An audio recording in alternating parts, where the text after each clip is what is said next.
2,000 people were interviewed about aging. They pointed to 10 specific habits that drive them away from older adults. The patterns were clear. The complaints were consistent. But there's something nobody expected. The very traits that annoy some people are exactly what others find most authentic and refreshing. What if the habits we are told to fix are actually signs of hard-won wisdom? What if trying to stay likable is making us less honest? A 67-year-old woman in the study said something that stopped researchers cold. I spent 40 years worrying what people thought. Now I've finally earned the right not to care. Stay with us, because the data reveals something psychology rarely admits. Sometimes pushing people away is the healthiest thing we can do.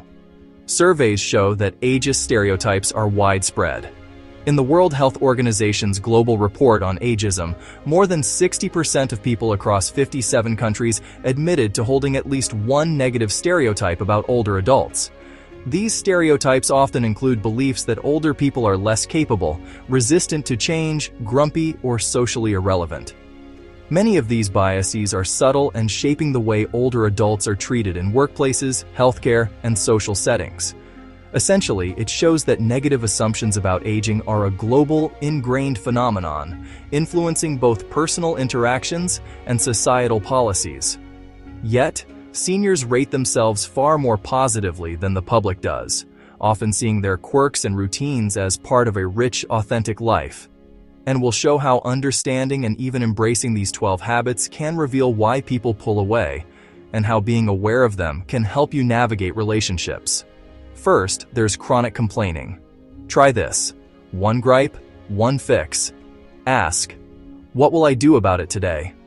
2. Medical monologues. Use the 10% rule. Share the headline, then ask them a question. The 10% rule in storytelling or sharing information is about finding the heart of the story, the details that matter, and leaving out the rest. 3. Do not talk at people, but with them. Replace lectures with stories and questions. Perhaps end with, what do you think? 4. Tell your story, don't one-up, share the lesson, not the trophy. 2 minutes, one takeaway. 5. Avoid rigid routines that exclude others. Imagine you always go to the same cafe every Friday at 9 a.m. with a friend group, and you insist everyone must arrive exactly on time or follow the same order you always get. Over time, new friends or casual acquaintances may feel unwelcome because the routine doesn't allow flexibility or input. Keep one flex window a week. Thursday is my yes day. 6. Tech shutdown. This is not being open to learning about. Teach can really turn people away. Pick one app your people love, learn one action. Practice daily, and you can easily learn more by watching YouTube videos about your area of interest. 7. Giving unsolicited advice. Ask, do you want ideas or just someone to listen? If they say no to wanting ideas, stay quiet, nod, and offer affirmation. 8.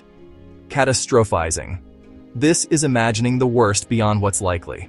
When your mind starts spiraling into worst-case scenarios, the first step is simple. Name the thought. Say to yourself, I'm catastrophizing right now.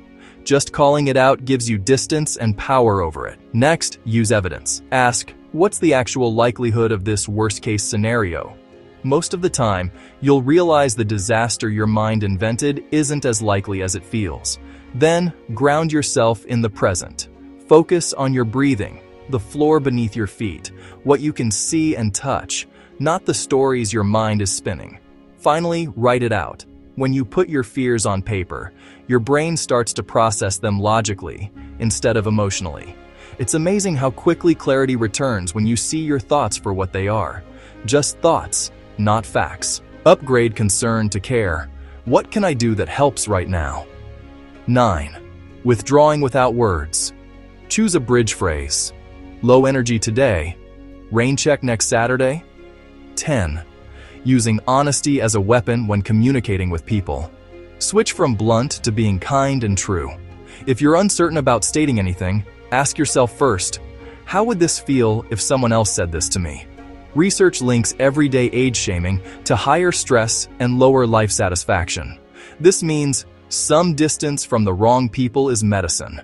But closeness grows when we listen, ask, and adapt a little. Which habit will you test for 7 days? Put it on the calendar. Make it visible. The study also found that what some call ugly or annoying habits can actually be signs of authenticity. The bluntness, the impatience, the refusal to fake niceties. These can be the traits that feel most real in a world obsessed with being polite and polished. As it turns out, the very things that push some people away might be what draw the right people closer. Because truth, even when messy, is still connection at its most honest. Kindness without honesty suffocates, because honesty without kindness isolates. Wisdom balances both. And remember, while these habits can push people away, ageism itself is something we can challenge and dispel. By understanding both the quirks of aging and the biases we hold, we can build stronger connections, celebrate authenticity, and see older adults for who they truly are, full of wisdom, personality, and life experience. Push away what harms. Pull close what heals. Aging well is about discernment, keeping the habits that serve you and releasing those that don't. It's about balancing wisdom with wonder. Because these years you've earned, they're not a sunset. We believe this is your Renaissance era. Remember to stay young at heart and subscribe.